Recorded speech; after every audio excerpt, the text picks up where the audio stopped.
இதுக்கு முன்னாடி தமிழக அரசில் ஏதாச்சும் அரசியல் தோல்வி ஏற்பட்டுச்சுன்னா அவங்க எடுத்த ஸ்ட்ராட்டஜி ஈழம்.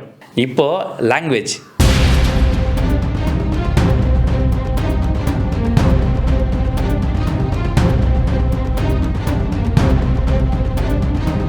மத்திய அரசும் மாநில அரசும் சேர்ந்து இந்த ஸ்ட்ராட்டஜியை ஹேண்டில் பண்ணுறாங்களோ அப்படின்னு ஒரு மிகப்பெரிய டவுட்ஸ் இருக்குது.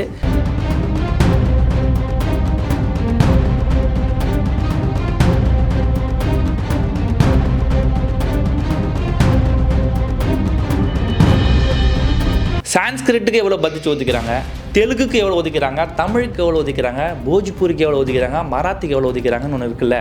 அந்த ஒதுக்கும் போது ஒரு லாங்குவேஜோட டெவலப் பண்ணிட்டீங்கன்னா ஈக்குவலாக தான் அதை டெவலப் பண்ணியிருக்கணும்.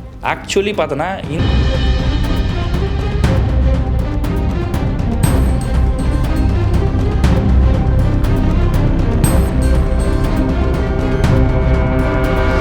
அதாவது மாணவர்களுக்கு வேறு வேறையான எஜுகேஷனை கொடுத்து ஒரே மாதிரியான என்ட்ரன்ஸை கொடுக்கறது அது மிகப்பெரிய துரோகம் தான் சொல்ல முடியும். இப்போ இங்கே பேசுகிறாங்கல்ல, நீங்கள் மட்டும் உங்கள் பள்ளிங்களை மட்டும் சிபிஎஸ்சியில் படிக்க வைக்கிறீங்க, அவ்வளோ பேசுகிற அவ்வளோ அறிவாக பேசுகிற அவங்களுக்கு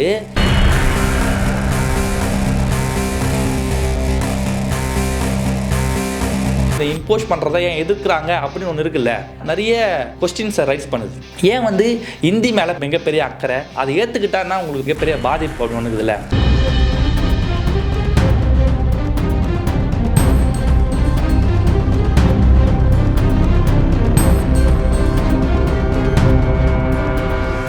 அரசியல் படித்தோருக்கு அறம் கூற்றாகும். இன்றைக்கி ரொம்ப சென்சிட்டிவான டாப்பை பற்றி பேச போகிறோம். ஏன்னா மத்திய அரசுக்கும் மாநில அரசுக்கும் எப்பயாவது ஒரு அரசியல் தோல்வி ஏற்பட்டால் அவங்க எடுக்கிற அரசியல் ஸ்ட்ராட்டஜி பார்த்தோன்னா லாங்குவேஜ். இதுக்கு முன்னாடி தமிழக அரசில் ஏதாச்சும் அரசியல் தோல்வி ஏற்பட்டுச்சுன்னா அவங்க எடுத்த ஸ்ட்ராட்டஜி ஈழம். அது முடிஞ்சிச்சு. இப்போது லாங்குவேஜ். மத்திய அரசும் மாநில அரசும் சேர்ந்து இந்த ஸ்ட்ராட்டஜியை ஹேண்டில் பண்ணுறாங்களோ அப்படின்னு ஒரு மிகப்பெரிய டவுட்ஸ் இருக்குது. இப்போ நம்ம அதை பற்றியான ஒரு மிகப்பெரிய அலசலில் தான் நம்ம இருக்கோம். ஃபஸ்ட்டு இருமொழி கொள்கை, மும்மொழி கொள்கை, இதை பற்றியான ஒரு விளக்கம் நமக்கு தேவைப்படுது இல்லை. இப்போ நம்ம படிக்கிறது இருமொழி கொள்கை. அதாவது நம்ம ஸ்டேட் சிலபஸ் சமச்சீர் கல்விக்கு இதில் அது இருமொழி கொள்கை. தமிழ் கட்டாயமாக இருக்கும், இங்கிலீஷ் இருக்கும். இது இரண்டாவது லாங்குவேஜ். இந்த எஜுகேஷன் பேஸில் தான் நம்மளுடைய எஜுகேஷன் சிஸ்டம் இப்போ தமிழகத்தில் இயங்கிட்டு இருக்கு. இதுக்கு முன்னாடி வேறு மாதிரி இருந்தது. எப்படின்னா மெட்ரிகுலேஷன் சிலபஸ், ஸ்டேட் சிலபஸ் அப்படி இருந்தது. அதை கம்ப்ளீட்டாக எந்தவித வேறுபாடு இருக்கக்கூடாது அப்படின்றதுக்காக ஒரே சிலபஸாக மாற்றினாங்க. அதுதான் சமச்சீர் கல்வி. சென்ட்ரல் சிலபஸில் என்ன இருக்குன்னு ஒன்று இருக்குதுல்ல. சென்ட்ரல் சிலபஸ்னால் இந்த சிபிஎஸ்சி அவங்கள மும்மொழி கொள்கை அவங்க ஆல்ரெடி இம்ப்ளிமெண்ட் பண்ணிக்கிறாங்க. அது எப்படின்னா இங்கிலீஷ், ஹிந்தி, ஆப்ஷனல் லாங்குவேஜாக தமிழ் இருக்கும், ஃப்ரெஞ்சு இருக்கும், அது மாதிரி இருக்கும். ஹிந்தி அங்கே கட்டாயமாக இருக்கும். ஆப்ஷனல் லாங்குவேஜாக தமிழ் எடுத்துக்கலாம், ஃப்ரெஞ்சு எடுத்துக்கலாம். இதுதான் மும்மொழி கொள்கையில் இந்த சென்ட்ரல் சிலபஸில் இதை ஃபாலோ பண்ணிகிட்ருக்காங்க. இந்தியா ஃபுல்லாக மும்மொழி கொள்கையை இங்கே இம்ப்ளிமெண்ட் பண்ணலாம் அப்படின்ற ஒரு பேஸ் மத்திய அரசு எடுக்குது. அதுக்கான வேலையை தொடங்குறாங்க. அதுக்கு தொடங்கும் போது அதில் ஒரு சில ஸ்டேட்ஸ் அது தீவிரமாக எதிர்த்தாங்க. அதில் முதன்மையான ஸ்டேட் பார்த்தோன்னா தமிழ்நாடு. ஏன் எதிர்த்தாங்க அப்படின்னா அவங்களுக்கான நிறைய காரணங்கள் இருக்குது.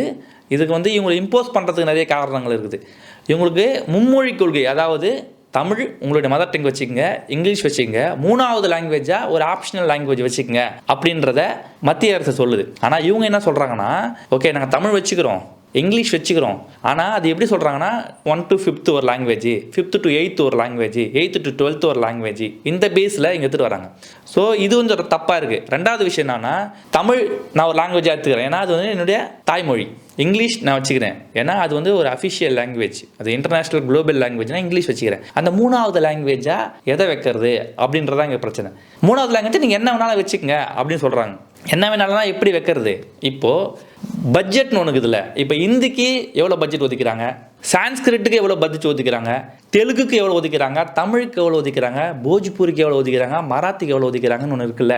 அந்த ஒதுக்கும் போது ஒரு லாங்குவேஜோட டெவலப் பண்ணிட்டீங்கன்னா ஈக்குவலாக தான் அதை டெவலப் பண்ணியிருக்கணும். ஆக்சுவலி பார்த்தோன்னா ஹிந்திக்கு கண்டிப்பாக கம்மியாக தான் ஒதுக்கியிருக்கணும். ஏன் கம்மியாக ஒதுக்கியிருக்கணும்னா, ஆல்ரெடி ஹிந்தி டெவலப்டு எங்கன்னா நார்த்து, அதாவது ஒரிசாவை தாண்டினாவே ஹிந்தி கம்பல்சரி எல்லாருக்கும் தெரியும். இது மாதிரி தான் இருக்குது. அதனால் ஆல்ரெடி டெவலப் ஆன ஒரு லாங்குவேஜுக்கு அதிகமான நிதி ஒதுக்குனது மிகப்பெரிய தப்பு. ஓகேங்களா? அது ஒன்று. சான்ஸ்கிரிட் பேச்சு வழக்கத்திலே இல்லை, அந்த மொழிக்கும் அதிகமான பட்ஜெட்டை ஒதுக்குனது அதுவும் மிகப்பெரிய தப்பு. அப்போ எந்த லாங்குவேஜை நீங்கள் வளர்த்துருக்கணும் அப்படின்னா, இப்போது சவுத் இந்தியாவில் ஒரு லாங்குவேஜ் இருக்குது தமிழ். தமிழில் வந்து இந்தியா ஃபுல்லாக நீங்கள் தெரிய வச்சுருக்கலாம். மலையாளம் இந்தியா ஃபுல்லாக தெரிய வச்சுருக்கலாம். மராத்தி இந்தியா ஃபுல்லாக தெரிய வச்சுருக்கலாம். பீகாரி, அசாமி, தெலுங்கு, தமிழ் இது மாதிரியான லாங்குவேஜை நீங்கள் இந்தியா ஃபுல்லாக தெரிய வைக்கிறதுக்கு அதுக்கு நீங்கள் பட்ஜெட்டை ஒதுக்கி பெருசாக டெவலப் பண்ணுறது தான் ஈக்குவலாக ட்ரீட் பண்ணுற ஒரு விஷயம். இப்போ வந்து பட்ஜெட்டே இல்லைன்னு டீச்சர்ஸ் போட மாட்டாங்க. அப்போ நான் எப்படி மற்ற லாங்குவேஜை படிக்கிறது அப்படின்னு தானே. ஸோ உங்களோட நோக்கம் வந்து மற்ற லாங்குவேஜை படிக்கிறது இல்லை, இந்தியே படிக்க வைக்கிறது. ஹிந்தி ஒரு லாங்குவேஜ் கற்றுக்கிட்டா நல்லதா கெட்டதா? எப்பொழுதுமே கற்றுக்கிறதுன்றது நல்லது தான். ஹிந்தியாக இருக்கட்டும், தெலுங்காக இருக்கட்டும், இங்கிலீஷாக இருக்கட்டும், மராத்தியாக இருக்கட்டும், ஏதோ ஒரு லாங்குவேஜை கற்றுக்கிறதுன்றது கண்டிப்பாக நல்ல விஷயம் தான். அதுக்கு நம்ம எப்பவுமே எதிர்ப்பு தெரிவிக்கிறது இல்லை. அப்போ ஏன் ஹிந்தியை நான் ஏன் கற்றுக்கக்கூடாது, ஏன் இங்கே தமிழ்நாடு வந்து பயங்கரமாக அதை ஹிந்தி இம்போசிஷன் ஏன் இந்த இம்போஸ் பண்ணுறதை ஏன் எதிர்க்கிறாங்க அப்படின்னு ஒன்று இருக்குல்ல, அது வந்து கண்டிப்பாக நிறைய கொஸ்டின்ஸை ரைஸ் பண்ணுது. ஏன் வந்து ஹிந்தி மேலே பெருசாக உங்களுக்கு வந்து மிகப்பெரிய அக்கறை, அதை ஏற்றுக்கிட்டான்னா உங்களுக்கு மிகப்பெரிய பாதிப்பு அப்படின்னு ஒன்று இல்லை. இந்தியை ஏற்றுக்கிறதுனால எந்த பாதிப்பும் இங்கே பிரச்சனை கிடையாது. ஆனால் இந்தியை ஏற்றுக்கிட்ட மாநிலங்களுக்கு இது இல்லை, அங்கே நடக்கிற அந்த பிரச்சனைக்கு இல்லை, அது வந்து கண்டிப்பாக பயமுறுத்துது. ஆக்சுவலி மராத்தின்றது வந்து பார்த்தோன்னா மகாராஷ்டிராவில் பேசுகிறன்ற முக்கியமான லாங்குவேஜ். அது எங்கே அடிபட்டுச்சு அப்படின்னா, மராத்தியில் ஃபஸ்ட்டு சினிமா அடிபட்டுச்சு. எல்லா தேட்டரும் மராத்தி தேட்டரில் எல்லா தேட்டருமே மராத்தி படம் பெருசாக வரதில்லை. ஹிந்தி படங்கள் வந்து டாமினேஷன் பண்ண ஆரம்பிச்சிது. ஹிந்தி படம் டாமினேட் பண்ண ஆரம்பிச்சிது. ஹிந்தி ஸ்பீக்கிங், அதாவது பேசுகிற அந்த லாங்குவேஜ் டாமினேட் பண்ணுது. அப்புறம் அந்த ஏரியா ஃபுல்லாகவே ஹிந்தி பேச ஆரம்பிச்சிட்டாங்க. இது வந்து அங்கே தொடங்குது, மும்பையில் தொடங்குது இந்த விஷயம். இங்கேருந்து தொடங்கி அப்படியே கொஞ்சம் கொஞ்சமாக மும்பை, இப்போ கர்நாடகா, அதுக்கப்புறம் ஹிந்தி அதிகமாக பேசுகிற எல்லா ஸ்டேட்லேயுமே கண்டிப்பாக அதனுடைய தாய்மொழியை அழிச்சிட்டு தான் அந்த இடத்த நிற்குது. அதாவது ஒரு நிலப்பரப்பை பிடிக்கணும்னா முதல்ல அவங்க லாங்குவேஜை அழிக்கணுன்றது தான் முதல் கான்செப்ட். அதை வந்து ரொம்ப தெளிவாக இங்கே இருக்கிற அரசுகள் பண்ணிட்டு இருக்கிறது தான் நமக்கு தோணுது. இன்னொரு விஷயம் என்னன்னா, லாங்குவேஜ் பேரியர் இருக்குது. சவுத்துக்கும் நார்த்துக்குமான ஒரு மிகப்பெரிய லாங்குவேஜ் பேரியர் இருக்குது. ஹிந்தி தெரிஞ்ச மாநிலங்கள் எல்லாத்துலேயுமே நம்ம ஆட்சி ஈஸியாக வந்துடுறோம். ஆனால் ஹிந்தி தெரியாத இடத்துல ஏன் வர்றதில்லைன்னா, நம்ம அதாவது நார்த்தில் இருந்து பேசுறது எதுவுமே சவுத்தில் வெளிப்படையாக மக்களுக்கு போய் சேர்றதில்ல. அப்போ இவங்களுக்கு ஹிந்தி தெரிஞ்சதுன்னா நம்ம பேசுறது கண்டிப்பாக இங்கே போய் மக்களுக்கு போய் சேரும். அதனால் எல்லாருமே ஒரே லாங்குவேஜாக இருந்தால் எம்ஏஎம் முதல் கன்னியாகுமரி வரையான மக்களுக்கு ஈஸியாக போயிடும் அப்படின்ற ஒரு கான்செப்ட் இவங்களுக்குள்ளே இருக்குது. ரெண்டாவது விஷயம் என்னன்னா, உங்கள் லாங்குவேஜாக உங்களுக்கு ஒரே ஒரு லாங்குவேஜ் தான் இருக்குது. இப்போ ஹிந்தி பெருசாக நீ போகும்போது இங்கிலீஷ் நீங்கள் தள்ளி வச்சிருவேன். அதுதான் இங்கே நார்த்தில் நடக்குது. இங்கே நார்த்தில் ஏன் பெருசாக இங்கிலீஷ் பெருசாக இல்லைனா, இதே மாதிரியான லாங்குவேஜை வந்து இம்போஸ் பண்ணதுக்கான காரணம் இங்கிலீஷை வந்து பெருசாக அங்கே பெருசாக பேசுறது கிடையாது. ஆனால் நம்மளுடைய கல்விக் கொள்கைகள் வந்து இருமொழி கல்விக் கொள்கை எப்படி இருக்குதுன்னா, இங்கிலீஷுக்கு முக்கியத்துவம் கொடுக்குது. அதனால தான் தமிழ்நாட்டில் இருக்கிற மக்கள் இங்கிருந்து வெளிநாடுகளுக்கு போயிட்டு பயணம் பண்ணி மிகப்பெரிய ஆளுமைகளாக இருக்கிறாங்க. அதுக்கான காரணமும் இதுதான். ஒரு லாங்குவேஜ் மிகப்பெரிய விஷயம் கிடையாது. Language is not a knowledge. அது வந்து ஒரு அறிவு கிடையாது, அது வந்து மொழி, பேசுறதுக்கான மொழி, அவ்வளோதான். ஒரு கம்யூனிகேஷன் சிஸ்டம், அவ்வளோதான். அந்த கம்யூனிகேஷனுக்கு இப்போ நான் இங்கேருந்து பேசுகிறேன், தமிழில் பேசுகிறேன். நான் இப்போ வந்து பாம்பேயில் போனால் ஒரு 1 வீக் 2 வீக்ஸ் போனால் போதும், சர்வே பண்ணால் போதும், உன்னால் ஹிந்தி பேச முடியும். நீங்கள் வந்து கர்நாடகா போனால் கன்னடா பேச முடியும். நீங்கள் வந்து பயங்கர தெளிவாலாம் பேச தேவையில்ல, பேசிக்காக பேச தெரியும். ஆனால் அது ஹிந்தி கண்டிப்பாக வேணும்னு சொல்கிறவங்களுடைய காரணங்களுக்கு இதில் அது ரொம்ப சிரிப்பேற்றுற மாதிரி இருந்தது. ஒன்று, நீங்கள் ஆட்டோவுக்கு போகிறது, பானிபூரின்றது, இது மாதிரியான அந்த காரணங்கள் ரொம்ப சிரிப்பேற்றுற மாதிரி இருக்குது. இதுதான் இங்கே பிரச்சனையாக இருந்தது. லாங்குவேஜ் ஈவனாக தான் இருக்கணும். ஆக்சுவலி இந்த ஸ்டேட் சிலபஸில் வேறையோ சென்ட்ரல் சிலபஸில் வேறையோ இல்லை, அது ஈவனாக ஆக்கணும் தான் சமச்சீர் கல்விக்கு கொண்டு வந்தாங்க.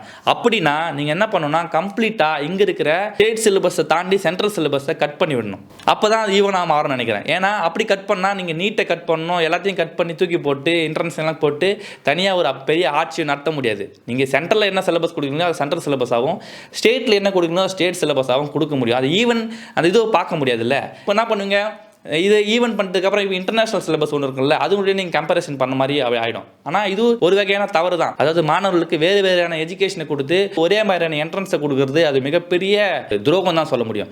அதையும் அவங்க பேசி தான் ஆகணும். ஹிந்தி கற்றுக்காதனால என்ன மாதிரியான பாதிப்பு இருக்குது அப்படி ஒன்று இருக்குல்ல, அது ரொம்ப முக்கியமான விஷயம். ஏன் ஹிந்தி கற்றுக்கலாம் பாதிப்பு இருக்குது? இப்போ நான் ஒரு அதர் ஸ்டேட் போகிறேன், அங்கே போயிட்டு என்னால் வந்து கம்யூனிகேட் பண்ண முடியல அப்படின்றது தான் மிகப்பெரிய பாதிப்பாக எல்லாம் சொல்கிறாங்க. டேட்டா பிரகாரம் தமிழ்நாட்டிலேருந்து அதர் ஸ்டேட்டுக்கு வேலைக்கு போகிற டேட்டா ரொம்ப கம்மி. ரொம்ப கம்மியான பீப்புள் தான் அதர் ஸ்டேட்டுக்கு போயிட்டு தொழிலாளியாக வேலை செய்கிறாங்க. ஆனால் அவங்களே அஃபிஷியல்ஸ்லாம் நிறைய பேர் வேலை செய்வாங்க. தமிழ்நாட்டில் இருக்கிறவங்க என்ன பண்ணுவாங்கன்னா ஒரு அஃபிஷியலாக போவாங்க. அவங்களுக்கு அங்கே ஹிந்தி அவசியமானா கண்டிப்பாக ஹிந்தி அவசியம் இல்லை. ஏன்னா அவங்க அந்த அஃபிஷியல் இன்னொரு அஃபிஷியல்கிட்ட கம்யூனிகேட் பண்ணுறதுக்கு கண்டிப்பாக இங்கிலீஷ் போதுமானது. அதை மீறி உங்களுக்கு ஹிந்தி தெரியணும்னா அவங்க கற்றுப்பாங்க, அது நோ ப்ராப்ளம். அப்போ யாருக்கு ஹிந்தி வேணும் அப்படின்னா இங்கே இருக்க மக்களுக்கு கண்டிப்பாக ஹிந்தி வேணாம். யாருக்கு வேணும்னா அதாவது பீகாராக இருக்கட்டும், உத்தரப்பிரதேசாக இருக்கட்டும், இல்லை டெல்லியாக இருக்கட்டும், அந்த சரௌண்டிங் இருக்கிற மக்களுக்கு நீங்கள் தமிழ் சொல்லிக் கொடுங்க, தெலுங்கு சொல்லிக் கொடுங்க, மலையாளம் சொல்லிக் கொடுங்க. ஏன் அதை நான் சொல்லிக் கொடுக்க சொல்கிறேன்னா, ஏன்னா அங்கே இருக்கிற மக்கள் தான் இடம்பெயர்ந்து தொழிலாளிகளாக வேலை செய்கிறாங்க. அவங்களுக்கு தான் இங்கே இருக்கிற லாங்குவேஜ் கண்டிப்பாக தேவைப்படுது. கண்டிப்பாக தமிழுக்கு, மலையாளத்துக்கு, கன்னடத்துக்கு, தெலுங்குக்கு இந்த 4 லாங்குவேஜுக்கும் பெரிய பட்ஜெட்டை ஒதுக்கி நார்த் இந்தியா ஃபுல்லாக மும்மொழி கொள்கை நீங்கள் அமல்படுத்தி கண்டிப்பாக இந்த 4 லாங்குவேஜும் சொல்லிக் கொடுங்க. ஏன்னா அவங்களுக்கு தான் இங்கே வந்து பிழைக்கிறதுக்கான அந்த சோர்ஸ் தேவைப்படுது. கண்டிப்பாக சொல்லிக் கொடுங்க. உங்களுடைய முன்மொழி கொள்கையை அங்கே செயல்படுத்தி அங்கே வெற்றிகரமாக பண்ணதுக்கப்புறம் இங்கே வந்து முன்மொழி கொள்கையை நீங்கள் ஆட் பண்ணுங்கள். இப்போ முன்மொழி கொள்கை வந்து இப்போ மிகப்பெரிய அரசியலாக மாற்றதுக்கான காரணம்னா இங்கே வந்து எஜுகேஷனுடைய அந்த ஃபண்டை வந்து ஸ்டாப் பண்ணது தான் இங்கே மிகப்பெரிய இங்கே இஷ்யூவாக மாறுது. நீங்கள் அதுக்கு சைன் போட்டால் மட்டும்தான் நாங்கள் ஃபண்டை ரிலீஸ் பண்ணுவோம் அப்படின்றது தான் இங்கே மிகப்பெரிய பிரச்சனையாக மாறிச்சு. பசங்களோட படிப்பில் வந்து அந்த விஷயத்தை காட்டாதீங்க. நீங்கள் உங்களுடைய நோக்கம் வந்து ஒரு லாங்குவேஜை கற்றுக் கொடுக்கணும் தானே, பசங்களுக்கு தானே. அப்போது அந்த ஃபண்டை ரிலீஸ் பண்ணுங்கள், அதுதான் ரொம்ப நல்லதாக இருக்கும். ஃபண்டை ரிலீஸ் பண்ணுங்கள், அதிலிருந்து அதுக்கப்புறம் அதை பற்றியே பேசுங்க. ஏன்னா ஒரு ஃபண்டை ஸ்டாப் பண்ணி வச்சுட்டு நான் ஒரு இம்போஸ் பண்ணுவேன்றது அது வந்து ஒரு அதிகார தோரணையில் பண்ணுறது. அது எப்பவுமே இதை பண்ணாதீங்க. நான் பேசுனதில் ஏதாச்சும் உங்களுக்கு ஏதாவது மாறுதல் ஏற்படுது, இல்லை ஒப்பீனியன் சேஞ்ச் ஆகுதுன்னா கண்டிப்பாக கமெண்ட் பாக்ஸ்க்கு வாங்க, எங்கிட்ட டிஸ்கஸ் பண்ணுங்கள். கண்டிப்பாக நம்ம பேசுவோம். நான் இந்த வீடியோ உங்களுக்கு பிடிச்சிருந்துன்னா ஷேர் பண்ணுங்கள், லைக் பண்ணுங்கள், கமெண்ட் பண்ணுங்கள், முடிஞ்ச வரைக்கும் சப்போர்ட் பண்ணுங்கள். நன்றி, வணக்கம்.